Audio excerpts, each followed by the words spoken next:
Boom! Hope you guys and girls are having an incredible day wherever you are around the world. I'm a time traveler from the future, here to beg you guys and girls, cause today we are going through one of crypto history's memes from a time traveler from the future. Now this is a Reddit post that is part of the cryptocurrency past that I want to share with you guys and girls, especially if you are new to cryptocurrency, because this allows you guys to get into the culture of crypto and what made it very great. A story from a time traveler in the future. So, like I said, subscribe and know that if I'm a time traveler from the future, you guys and girls will be making life-changing money by subscribing to the most real, no filters on this channel and no noise for cryptocurrency. So, let's get into the story of the time traveler from the future, and this was a very long 2014 when this original post came out, and this was from a person on Reddit saying that they were from the future as a time traveler, begging people to stop buying Bitcoin because this would mean a very negative future for everybody on Earth. So let's go into this story. It is very important to cryptocurrency history because a lot of people speculated this and agreed with it and argued with it, and it was a very big sign that BTC was bullish. The Bitcoin Traveler. I am a time traveler here from the future, here to beg all of you to stop what you are doing, please. I am sending this message from the year 2025. Things are looking bleak here, and some of you will carry blood on your hands. So please, if you don't believe me, please move on. I have no way of proving to you who I really am or who I claim to be. Please, listen to what I have to say. I don't want to waste any of your time, so I'm merely going to explain what happened. On average, every year so far, the value of BTC, Bitcoin, has increased by about a factor of 10. From $0.1 in 2010 to $1 in 2011 to $10 in 2012 to $100 in 2013. From now on, from when I'm sending this to you guys and girls, there is a slight slowdown, as the value has increased by a factor of 10 every 2 years, from $1,000 to 2015, to $10,000 in 2017, to $100,000 in 2019, and $1 million in 2021. From here onwards, there's no good way of expressing its value in dollars, as the dollar is no longer used, nor is it in any central bank issued currency for that matter. There are two main forms of wealth in today's world: land and cryptocurrency. Now, before we continue, make sure you smash a like on this, understanding that, hey, Bitcoin was not 100,000 in 2019. We have hit the $60,000, $65,000 mark here in 2021. So smash the like if you guys understand that. See, back when this first came out in 2013, 2014, the original poster put this out from the future, and everything that you guys see was 100% from this time. This was from the $0.1 in 2010, $1 in 2011, $10 in 2012, $100 in 2013, and even what they speculated to $1,000 in 2015 when that came out. Now, this started to veer off, as you guys note, from the $10,000 mark in 2017. However, people were looking at this from the 2013 mark when it first came out to the 2017 mark through most of it, because as you guys know, Bitcoin did not go to 20,000 until the end of 2017.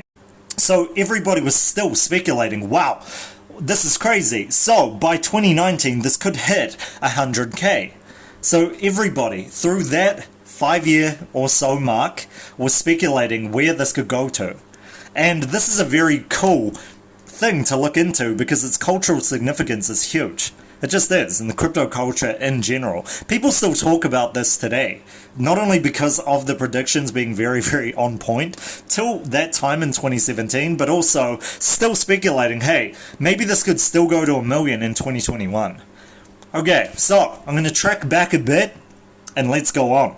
From here onwards, there is no good way of expressing its value in dollars, as the dollar is no longer used, nor is any central bank issued currency for that matter. So no fiat exists. There are two main forms of wealth in today's world: land and cryptocurrency. There are just over 19 million Bitcoin known to be used in the world today, as well as a few 100,000 that were permanently lost, and we're still dealing with a population of over 7 billion people today. On average, this means the average person owns just under 0.003 Bitcoin. However, due to the unequal distribution of wealth in my world, the mean person owns just 0.001 Bitcoin. That's right, most of you reading this today are rich. I personally live next to an annoying young man who logged into his Reddit account 2 years ago and discovered that he received a tip of 0.01 Bitcoin back in 2013 for calling somebody a fag when he was just a 16-year-old boy. Upon making this discovery, he bought an airline ticket, left his house without telling anyone anything, and went to a citadel. What is a citadel, you might wonder? Well, by the time Bitcoin became worth $1,000, services began to emerge for the Bitcoin rich to protect themselves as well as their wealth. It started with expensive safes, then began to include bodyguards, and today, earlies, our term for early adopters, as well as those rich whose wealth survived the transition, live in isolated gated cities called citadels, where most work is automated. Most such citadels are born out of the fortification used to protect places where Bitcoin mining machines are located. The company known as ASIC Miner to you is known to me as a city where Mr. Friedman rules as a king.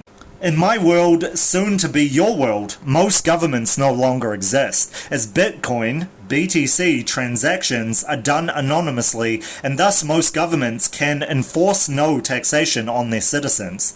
Most of the success of Bitcoin is due to the fact that Bitcoin turned out to be an effective method to hide your wealth from the government, whereas most people entering rogue states like Luxembourg, Monaco, and Liechtenstein were followed by unmanned drones to ensure the governments know who was hiding wealth. No such option was available to stop people from hiding their money in Bitcoin.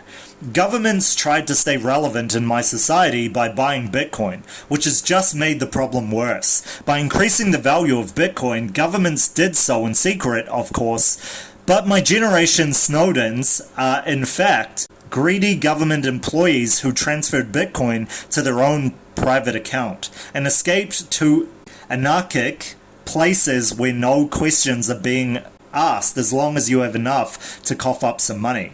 So, the four institutions with the largest still accessible Bitcoin balance are believed to be the following: ASIC Miner, 50,000 Bitcoin; the IMF's Currency Stabilization Fund, 70,000 Bitcoin; Government of Saudi Arabia, 110,000 Bitcoin; the North Korean government, 180,000 Bitcoin. The economic growth today is about minus 2% per year. Why is this? If you own more than 0.01 Bitcoin, chances are you don't need to do anything with your money. There is no inflation, and thus no incentive to invest your money. Just like the medieval ages had no significant economic growth, as wealth was measured in gold, our society has no economic growth either. As people know, their 0.01 Bitcoin will be enough to last them a lifetime. The fact that there are still new Bitcoin released is what prevents our world from collapse so far, it seems. But people fear that the decline in inflation that will occur during the next block halving may further wreck our economy. What happened to the Winklevoss twins? The Winklevoss twins were amongst the first After seeing the enormous damage done to the fabric of society, terrorist movements emerged that sought to hunt down and murder anyone who have a large balance of Bitcoin or believed to be responsible in any way for the development of cryptocurrency. Ironically, these terrorist movements use Bitcoin anonymously to fund their operations. Or another coin that I mentioned that you guys can look at in the channel. So, most people who own any significant amount of Bitcoin no longer speak to their families and lost their friends because they had to change their identities.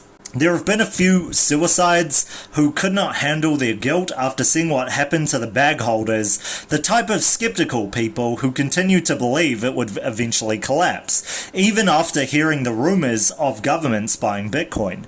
Many people were taken hostage, and thus it is suspected that 25% of Bitcoin rich actually physically tortured somebody to get him to spill his password. So, why didn't they admit we abandoned Bitcoin and move to another system?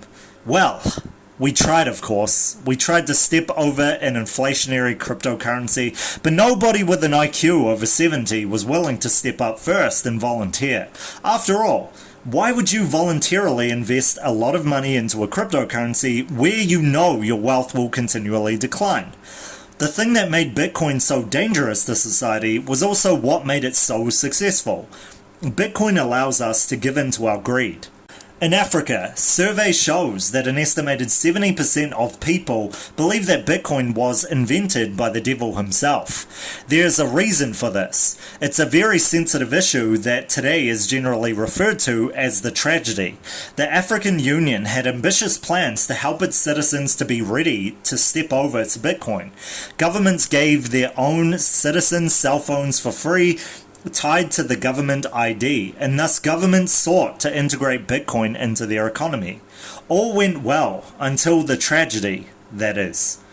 A criminal organization believed to be located in Russia exploited a hardware fault in the government-issued cell phones. It's believed that the entire continent of Africa lost an estimated 60% of its wealth in a period of 48 hours. What followed was a period of chaos and civil war until the Saudi Arabian and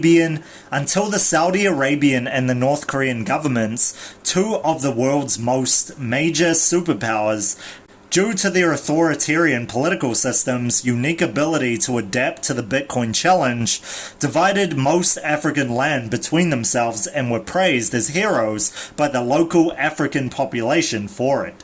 You might wonder, what is our plan now? It's clear that the current situation cannot be sustained without ending in a nuclear holocaust. I am part of an underground network who seek to launch a coordinated attack against the very infrastructure of the internet itself. We have at our disposal about 20 nuclear submarines, which will be used to cut all the underwater cables between different continents. After this has been successfully achieved, we will launch a simultaneous nuclear pulse attack on every densely populated area of the world. We believe the resulting chaos will allow the world's population to rise up in revolt and destroy as many computers out there as possible until we reach the point where Bitcoin loses any relevance. Of course, this outcome will lead to billions of deaths. This is the price we are forced to pay to avoid an internal enslavement of humanity to a tiny elite. This is also the reason we contacted you. It doesn't have to be like this. You do not have to share our fate. I don't know how, but you must find a way to destroy this godforsaken project in its infancy. I know this is a difficult thing to ask for you. We believed you were helping the world by eliminating the central banking cartel that governs your economies. However, I have seen where it ends. So, that is, and was, the time traveler from a future to talk about the BTC. What are you guys' thoughts on this? Leave it in the comment section below. My thoughts on this back in the 2013, 2014, etc. was that this person knew a lot about it. Just talking about the different possibilities here and the way things were going as they were back in 2014 and 2015. it allows you to kind of speculate on it, and it's a very cool thing to get into because a lot of what they talked about was real things that were happening right now. They were the future technologies that were happening. They talked about drones, they talked about citadels, they talked about the wealthy running away, etc. They talked about the number of where Bitcoin went to in certain eras, which allowed you to see from the start that this could be a real person. And they also said that they can't claim to be who they are, but they're from the year 2025. So this was a very cool cultural phenomenon that happened, and it also allowed people to see the possibilities while this was going on of destruction. So this was why a lot of people fell into this, and this was why it became kind of like a pasta, a creepy pasta in a way. Maybe not so creepy, but a Bitcoin pasta to give out to the internet to look into and extrapolate from. And some people thought it was a joke. People were thinking that this could be possible. Talking about the ASIC miner company owning a lot of Bitcoin, as well as the different governments of the world who had a lot of wealth, etc., owning them or getting them because of authoritative states, etc. Also drones existing, rogue states, and everything in between. These are all things that we were all looking towards in the future. So that is the reason why we saw this as a very big thing, as well as the political views of then. In the exact same way a lot of world wars kind of led to a lot of were pitted against each other, it is the exact same thing happening right here, and that is why it is such a cool thing to look back at historically. And who knows, maybe in 2021 this may hit the $100,000 mark. So maybe it is a few years off. So, what do you guys think about this? Leave it in the comment section below. I love hearing you guys' comments. Was this not cool? I know it was, because back in 2013, 2014, when the early adopters were still getting into it, etc., I was sitting there going, wow, this is so cool, and I wanted to share it with my friends. However, of course, back then you didn't really talk about Bitcoin so much because it was used by these people who are terrorists, like what was shown there. That is pretty much it. Leave a like on this video, make sure you're subscribed for more of these, and I'll catch you for the next one tomorrow.